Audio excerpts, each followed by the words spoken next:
মায়েরা তো বলবে যে আমরা তো মা বাবার কাছে কিছু বছর থাকি, 18, 20, 22, 25, তারপরে আমরা যেখানে যে সেখানে গিয়ে তো মা বাবা পাই না। মায়েদের জন্য কি, যে মায়েদের জন্য হলো বিবাহের আগ পর্যন্ত হলো মাতা গুরু, পিতা গুরু, গুরু জ্যেষ্ঠ ভাই। ভাই জ্যেষ্ঠ ভাই, এখন তো বড় ভাইকে কেউ মানে না, এগুলো আর ওই গুরু জ্যেষ্ঠ ভাই এই আলোচনা আমরা নাই করলাম।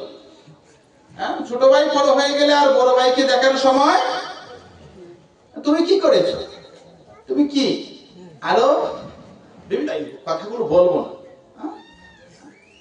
তো জ্যেষ্ঠ ভাইকে এখন আর কেউ তেমন একটা শ্রদ্ধা সম্মান করে না, মান্য করে। মায়েদের জন্য গুরু কি বলছে, পানি গ্রহণের আগ পর্যন্ত মাতা গুরু, পিতা গুরু, গুরু জ্যেষ্ঠ, মা বাবা এবং বড় ভাইকে সম্মান শ্রদ্ধা করতে হবে, প্রতিদিন প্রণাম করতে হবে। আর বিবাহের পর, যে বিবাহের পর হলো শ্বশুর গুরু, শাশুড়ি গুরু, গুরু হন পতি, এই 3 গুরুর সেবা না করলে হবে না কোনো গতি। তাহলে কি করতে হবে? শ্বশুর শাশুড়িকে প্রতিদিন প্রণাম করতে হবে। মায়েরা তো প্রতিদিন প্রণাম করেন না? করেন তো? করে। মায়েরা যখন নতুন নতুন বিয়ে হয়ে আসে বাড়িতে, তখন খুব প্রণাম করে, প্রতিদিন আসতে প্রণাম, যেতে প্রণাম, খেতে দিতে প্রণাম, শুতে যেতে প্রণাম। হ্যাঁ, শ্বশুর শাশুড়ি খুব প্রণাম করে। কিছুদিন গেলে পরে যতদিন ঘুমটা থাকে, এখন তো ঘুমটাও বেশি একটা থাকে না, এখানেই থাকে বিয়ের সময়। কিছুদিন পরে যতদিন পর্যন্ত একটু নতুনত্ব থাকে, কিছুদিন গেলে পরে ওই ভক্তি প্রণাম সেগুলো উদাও হয়ে যায়, তাই না? রাধে রাধে। নইলে এমনিতে তো প্রণাম করে, আপনারাও তো সবাই করেন, আপনাদের কথা বলছি না, আমি অন্যদের কথা বলছি। আপনারা খুবই ভালো, আমার এখানে মায়েরা খুবই ভালো। তো শ্বশুর শাশুড়িকে প্রণাম করে। মায়েদের আরেকটা সেবা করতে হয়, আরেকটা প্রণাম করতে হয়। প্রতিদিন একবার হলেও পতিকে, স্বামীকে প্রণাম করতে হয়। হ্যাঁ, এটা নিয়ম করে করতে হয়। অনেক মায়েরা করে, অনেকে করে না।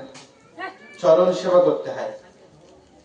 বলছে স্বামী, আপনারা লক্ষ্মী মাকে দেখেছেন, লক্ষ্মী নারায়ণের চিত্রপট দেখেছেন? অনন্ত নাগের উপর নারায়ণ শুয়ে আছে, লক্ষ্মী মা নারায়ণের মাথা টিপছে, দেখেছেন? নারায়ণের মাথা টিপছে লক্ষ্মী মা, চরণ টিপছে। ও আচ্ছা। তো এই অনন্ত নাগের উপর শুয়ে আছে নারায়ণ, আর মা লক্ষ্মী কি করছে? নারায়ণের চরণ সেবা করছে, মানে চেপে দিচ্ছে। যে ঘরে শান্তি প্রয়োজন, অনেকে বলে না আমার ঘরে খুব অশান্তি, শান্তি নেই, হ্যাঁ, শুধু দুঃখ, কারো ঘরে অর্থের অভাব।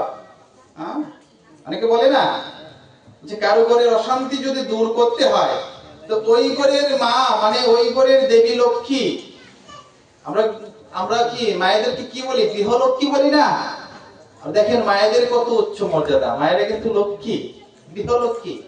তো বলছে ওই ঘরের লক্ষ্মী যদি কি করে, তার স্বামীর চরণ সেবা যদি অন্তত 5 মিনিটও প্রতিদিন করে, তাহলে তার ঘরে কোনোদিন অশান্তি হবে না, তার ঘর ছেড়ে লক্ষ্মী কোনোদিন যাবে না, তার ঘরে কোনোদিন অর্থের অভাব হবে না। যারা নিয়ম করে প্রতিদিন অন্তত স্বামীর 5 মিনিটও সেবা করে। এক মা এক জায়গায় বলছে, পাঠ করে যখন বসেছি এক জায়গায় গিয়ে, ঘরে গিয়ে, তো এক মাতাজি গেছে, গোসাই আপনাকে একটা কথা বলবো, আপনি কৃপা করে আমাকে একটু। আচ্ছা ঠিক আছে বলেন। যে গোসাই, খুব কষ্টে আছি, ঘরে শান্তি নেই, অশান্তি, টাকা পয়সারও খুব একটা, একদিকে আসে আরেকদিকে যায়, ঘরে কোনো শান্তি নেই, কি করবো একটু বলে দিন। যে মা একটা কাজ করবেন, আপনাকে একটা কাজ করছি, কোনো তাবিজ কবজ দিতে হবে না, জল করা পানি করা দিতে হবে না, ওগুলোতে কোনো কাজ। কি করবেন? যে একটু প্রতিদিন নিয়ম করে অন্তত 5 মিনিট হলেও একটু, মানে আপনার স্বামীর, বাবার, মানে আমার বাবার আর আপনার স্বামীর চরণটা একটু সেবা করবেন, একটু চেপে দিবেন। ঘরে কোনো অশান্তি থাকবে না। লক্ষ্মী মা আপনার দিকে সুনজর করবে, কারণ মা যখন ওখান থেকে দেখবে যে আমার মেয়ে, আমার একটা মেয়ে সেখানে তার স্বামীর সেবা করছে, আমি যেভাবে করছি, সে তো আমার মতো আচরণ করছে, তাহলে ওই মেয়ের প্রতি মা প্রসন্ন থাকবে। আর মায়ের একটা কৃপা দৃষ্টি আপনার গৃহে থাকবে, আপনার কোনোদিন কোনো কিছুর অভাব হবে না। তো মাতাজি বলছে, পা টিপে দেব, পারলে গলা টিপে দিতাম, পারলে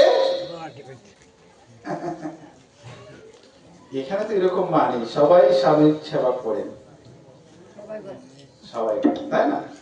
যারা করে দেখবেন, যারা না করেন করে দেখবেন। তাহলে এগুলো হলো আমাদের কি